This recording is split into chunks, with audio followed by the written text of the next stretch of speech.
Hola, ¿qué tal? Bienvenidas y bienvenidos al aire, una nueva edición de Impacto Económico. Les saluda Luis de Jesús. De inmediato revisamos nuestros titulares. Venezuela abierta al futuro. Con ese lema, el gobierno bolivariano lanza su nueva marca país para impulsar la inversión del sector público y privado en la nación suramericana. En nuestra arista económica de hoy hablamos de los pros y los contras de la inversión extranjera directa en América Latina.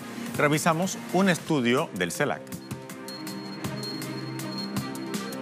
Y además, los riesgos y la incertidumbre del Brexit fuerzan una desaceleración económica en la zona euro. En Economía 360, ampliamos.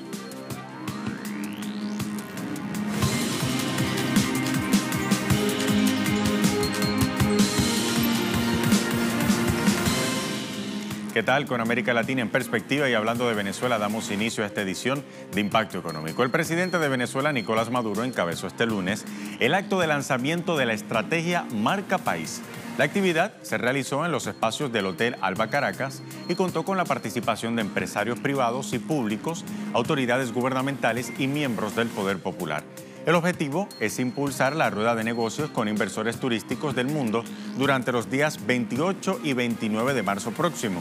La estrategia Marca País viene a reforzar el turismo y el desarrollo de la nación a través del motor número 9 de la Agenda Económica Bolivariana.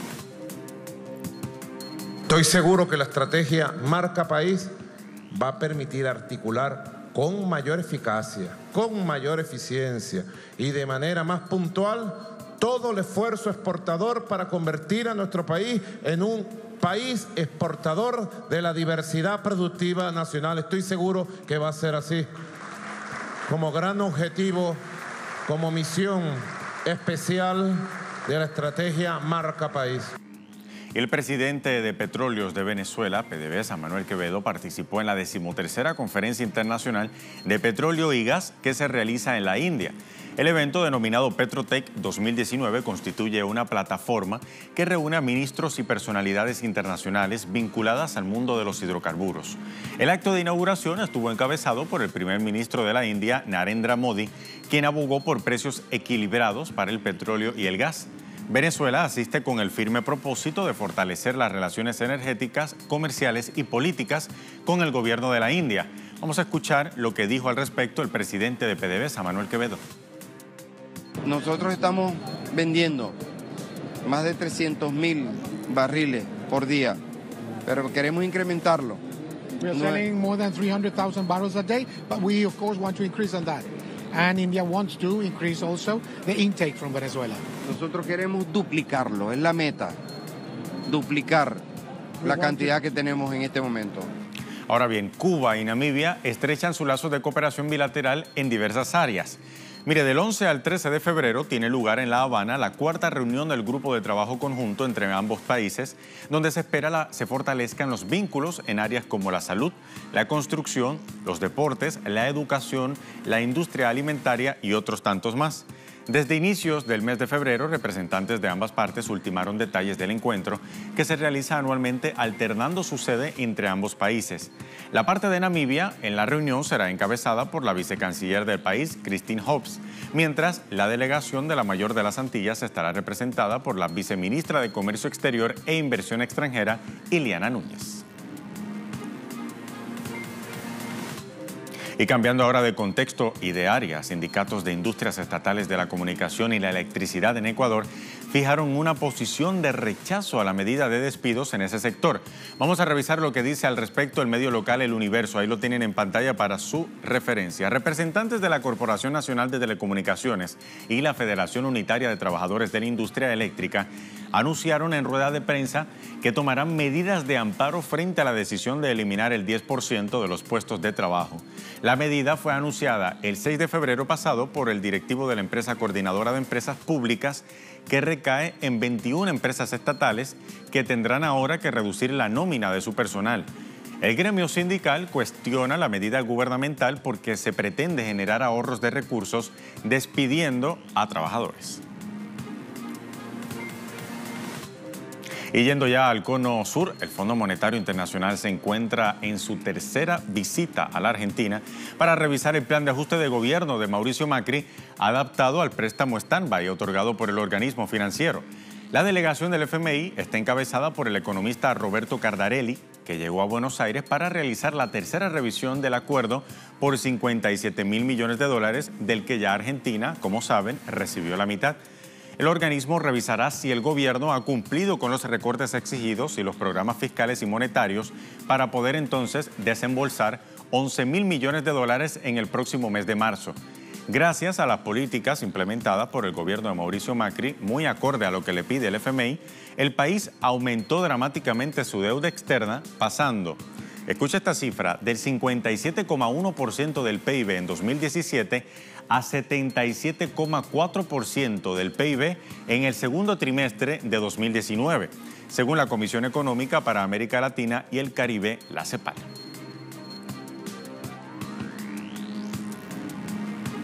Y hablamos ahora de Bolivia. La petrolera estatal boliviana Yacimientos Petrolíferos Fiscales Bolivianos pone en marcha proyectos de exploración en más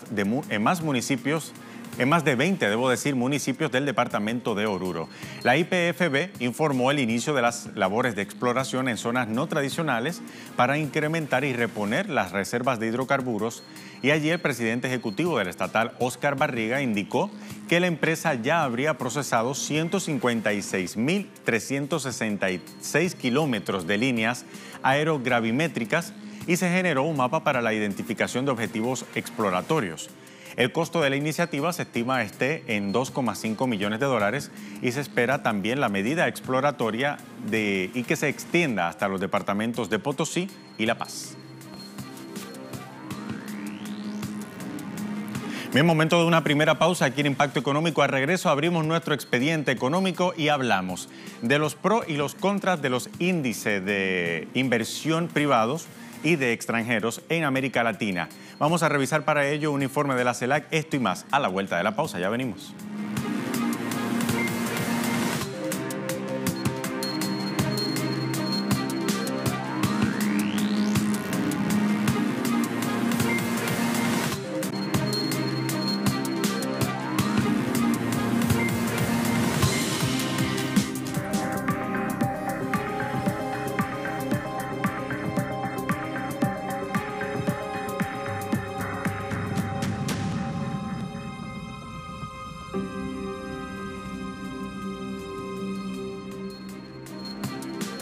Momento de abrir nuestro expediente económico. Los gobiernos de América Latina buscan ansiosamente captar grandes flujos de inversión extranjera directa. La inversión se suele entender como un importante componente de ayuda al desarrollo productivo nacional, ya que podría ayudar a contribuir al crecimiento, al empleo y al impulso de las exportaciones. Sin embargo, tengamos algo claro, existe una diversidad de estudios que revelan además un resultado muy distinto. La CELAC, por ejemplo, nos arroja importantes datos sobre eso. Vamos a ver qué dice. En las últimas décadas, América Latina y el Caribe han mostrado una gran apertura a la llegada de capitales extranjeros. De hecho, en 2011, los flujos de inversión extranjera directa a la región alcanzaron una cifra récord luego de un acelerado crecimiento iniciado en la década de 1990, impulsado por las reformas estructurales generalizadas en ese momento. En 2016, los flujos entrantes equivalían al 3,6% del PIB de los países de América Latina y el Caribe, una cifra muy superior al promedio global de alrededor de 2,5%. Siguiendo los datos del Banco Mundial, los principales países receptores de inversión extranjera directa en la región son Brasil, México, Chile, Argentina y Colombia. Estos 5 países concentran más del 90% de la inversión extranjera directa total. Dentro de ese gran espectro que es la inversión extranjera directa, en varios países latinoamericanos el principal inversor es Estados Unidos. En 2015 concentraron el 84% de la inversión extranjera directa de dicho país, mientras que en países como Bolivia, Chile y Uruguay son otros los principales inversores. Según la CEPAL, los países de América del Sur tienen una mayor presencia de capitales europeos. Según CELAC, en Latinoamérica la inversión extranjera se ha dirigido sobre todo a los servicios públicos, al sector financiero y particularmente a la explotación de recursos naturales. Indica que la desregulación ha permitido su ingreso al sector financiero sin restricciones, mientras que las garantías otorgadas a los inversores a través de tratados de inversión internacionales o bilaterales fueron una licencia para entrar masivamente a explotar recursos naturales sin riesgos ni ataduras. En muchos casos, las inversiones no se emplean para mejorar las capacidades productivas de las empresas nacionales, sino para dar paso a la compra de ellas, fusiones y adquisición de patentes. De acuerdo con la CEPAL, en 2015 los flujos mundiales de inversión extranjera directa aumentaron un 36%, empujados por una ola de fusiones y adquisiciones, sobre todo transfronterizas, concentrada en los países más desarrollados, especialmente en Estados Unidos. En cambio, la inversión extranjera solo creció en 9 países de la región entre 2015 y 2016, siendo los más destacables Bahamas, Panamá, Colombia, República Dominicana, Brasil y Paraguay. Dentro de este grupo, Brasil aumentó un 5,7% sus ingresos de inversión extranjera directa en 2016 y se mantuvo como el principal país receptor en la región con 78.929 millones de dólares. Esto supone el 47% del total. Respecto a la proveniencia de las inversiones, pues hay grandes diferencias en función de los países receptores. Y bien, todo eso está muy bien, pero ¿qué pasa con ese dinero? ¿A dónde va a parar? ¿A los inversores o a los países receptores de la inversión? Veamos. Según la CEPAL, entre 2006 y 2012, las utilidades obtenidas por la inversión extranjera directa representaron el 92% de la inversión extranjera directa recibida, lo que muestra el potencial de generación de ganancia de esta inversión, debido especialmente al crecimiento de los precios de las materias primas en ese periodo, y también muestra que la inversión extranjera directa no genera fondos frescos de divisas, sino que los extrae de las mismas economías receptoras. El informe de CELAC añade que una parte importante de esas utilidades son repatriadas por los capitales extranjeros, aproximadamente el 55% dependiendo del país y el periodo, lo que se traduce en que grandes cantidades monetarias de divisas vuelan de Latinoamérica cada año, agravando el problema de la restricción externa, dificultando el desarrollo económico. Según CELAC, tan solo en concepto de repatriación de utilidades de la inversión extranjera directa, entre 1990 y 2016, de Latinoamérica salieron más de 935.000 millones de dólares, monto similar al PIB anual de México o de Corea del Sur. Además de todo esto, existen evidencias robustas de que la IED ha contribuido a incrementar las brechas de ingreso en la región y por ende las tasas de desigualdad y de pobreza. Varios estudios identifican las diferentes políticas y actitudes de los gobiernos frente a la inversión extranjera directa que determinan el éxito o el fracaso de esta última en contribuir con las economías receptoras. Esto es evidente si consideramos la naturaleza real de la inversión extranjera directa. Es canalizada principalmente por corporaciones multinacionales, cuyo objetivo, como el de cualquier otra empresa, es maximizar sus ganancias, algo que no siempre puede ser compatible con los objetivos de desarrollo de un país, sobre todo en economías en vías de desarrollo. Para América Latina, según estimaciones del CELAC, en las que consideró a 13 países entre los años 2000 y 2014, no se encontró que los flujos entrantes de inversión extranjera directa hayan tenido un efecto significativo en la reducción de la pobreza en la región. Sin embargo, la estabilidad económica, el mejoramiento de la infraestructura, del capital humano y del crédito doméstico sí favorecieron la reducción de la pobreza en dicho periodo en América Latina. Estos resultados se explican por el hecho de que en la región hay evidencia de que existió un desplazamiento de empresas locales causado por las empresas extranjeras, lo que puede ocasionar que se destruyan más empleos de los que se crean con la llegada de las transnacionales, sobre todo en una región donde la mayoría del empleo es generado por pequeñas y medianas empresas. Además, hay evidencia de procesos débiles de globalización, es decir, que las actividades económicas de las transnacionales no logran conectarse íntegramente con el resto de la economía local, como sucede con el caso del sector automotriz en México. Finalmente, también existe evidencia de una insuficiente capacidad de absorción de la tecnología traída por las empresas extranjeras en la región, derivada de los problemas que en torno al capital humano enfrentan nuestros países. En conclusión, hay datos que indican que la inversión extranjera directa se ha convertido incluso en sinónimo de subdesarrollo, depresión económica y contracción del potencial productivo, especialmente en América Latina. Aún así, por estos días, la suma de dólares conseguidos en el extranjero parece medir también el éxito de gestión de los líderes mundiales. Pero lo importante no es la cuantía, sino el destino, el uso de ese dinero. Sacar provecho de ella, por ejemplo, depende de la aplicación de políticas socioeconómicas que estén activadas y que sean integradas en la sociedad.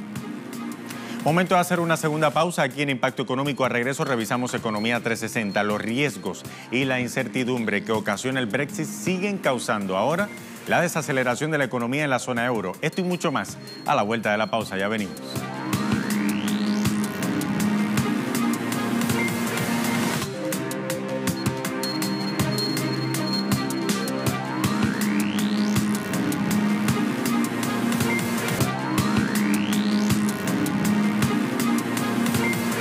Momento de Economía 360. Las preocupaciones en torno al Brexit siguen aumentando en los países miembros de la Unión Europea.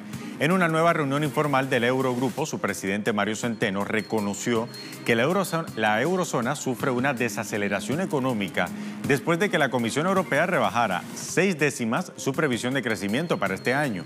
Centeno señala que la baja previsión se debe a los riesgos políticos y también a la incertidumbre que rodea la salida del Reino Unido de la Unión Europea. Sabemos que hay una desaceleración temporal en nuestras economías. También sabemos que la mayoría de los riesgos que la Comisión señala son riesgos políticos, lo que es realmente un llamado para que actuemos los políticos. Tenemos mucho que hacer al respecto, reformando el euro, pero también reduciendo riesgos muy importantes en el frente comercial y el Brexit. Y hablando de Europa, en Italia, productores de leche protestan por el bajo precio del producto. En la isla italiana de Cerdeña, decenas de productores de leche ovina impulsan una serie de iniciativas para mostrar su descontento por el irrisorio precio del producto. Algunos protestan arrojando miles de litros de leche a las carreteras, como lo ven en pantalla. Los productores exigen el establecimiento de un precio mínimo que se revise cada año con las exigencias del mercado. El actual precio de 50 céntimos de euro por litro, dicen ellos, es una cifra que a juicio de los manifestantes es insostenible, con la que ni siquiera cubren los costes de producción. Ahora proponen que el aumento sea de al menos 70 céntimos de euro el litro para la leche de oveja y cabra. Esto está ocurriendo. Esto no se detendrá. O habrá un cambio en la situación actual o esta protesta continuará. Suficiente. Ya hemos tenido suficiente. La leche no ha costado 50 centavos desde los años 70. Estamos casi en 2020. Suficiente. No podemos soportarlo más. Ahora bien, volvamos a hablar del Brexit. El negociador de la Unión Europea para el Brexit, Michel Barnier, advirtió al Reino Unido que el tiempo para llegar a un acuerdo de divorcio entre las partes antes de la salida prevista del bloque para el 29 de marzo es extremadamente escaso. Barnier dijo que el acuerdo de retiro que la Unión Europea acordó con Theresa May sigue siendo la mejor manera de garantizar un retiro ordenado del Reino Unido y reiteró que el bloque no volverá a las conversaciones sobre la salvaguarda de la frontera irlandesa. Sin embargo, el diplomático europeo dijo que podría modificar la declaración política sobre las relaciones entre la Unión y el Reino Unido después de que éste abandone el bloque. Barnier agregó que es necesario que el lado británico se mueva, en sus palabras, en las negociaciones para evitar un Brexit sin acuerdo. Y la economía del Reino Unido está siendo eclipsada por la incertidumbre creada por el proceso del Brexit. Al menos así lo ha dicho el ministro británico de Economía, Philip Hammond. El diplomático dijo que se debe resolver cuanto antes el estancamiento del Brexit para que el país vuelva entonces a un crecimiento más sólido en el futuro. Las declaraciones de Hammond se producen después de que la Oficina Nacional de Estadísticas publicara los datos del crecimiento económico que registró la economía británica el año pasado. Ahora bien, según las cifras, en el 2018 el PIB de Reino Unido apenas creció 1,4% si se compara con el 1,8% del ejercicio anterior, considerado el ritmo más bajo desde el año 2012. El organismo indicó que en el último trimestre del año pasado el PIB solo se expandió un 0,2% frente al 0,6% de los 3 meses precedentes. La baja además responde a un descenso en la construcción y la producción industrial a consecuencia del Brexit. Es un desempeño sólido de la economía cuando se observa lo que está sucediendo a nivel mundial y en otros países competidores. Pero por supuesto, no hay duda de que nuestra economía está siendo eclipsada por la incertidumbre creada por el proceso Brexit. Y cuanto antes podamos resolver, mejor, más rápido, podremos volver a un crecimiento más sólido en el futuro. Estoy muy seguro de que en las próximas semanas, y me refiero a unas pocas semanas, estaremos en una posición de avanzar, eliminar esta incertidumbre y permitir que todos sigan con sus vidas. Y Reino Unido y Suiza firmaron este lunes un acuerdo que permitirá mantener las relaciones económicas económicas y comerciales entre ambos países, incluso después del Brexit. A través de un comunicado, las autoridades helvéticas explicaron que el pacto entrará en vigor cuando los acuerdos Suiza-Unión Europea dejen de ser aplicables a las relaciones entre Suiza y Reino Unido. Asimismo, señalan que si la fase de transición prevista entre la Unión y Reino Unido entra en vigor el 30 de marzo de 2019, los acuerdos bilaterales suizos. En este escenario, los acuerdos servirán de base comercial Reino Unido tras la fase de transición. Por otra parte, el texto refiere que en caso de un Brexit sin acuerdo el 29 de marzo, el acuerdo entonces se aplicará de manera provisional a partir del 30 de marzo de este año.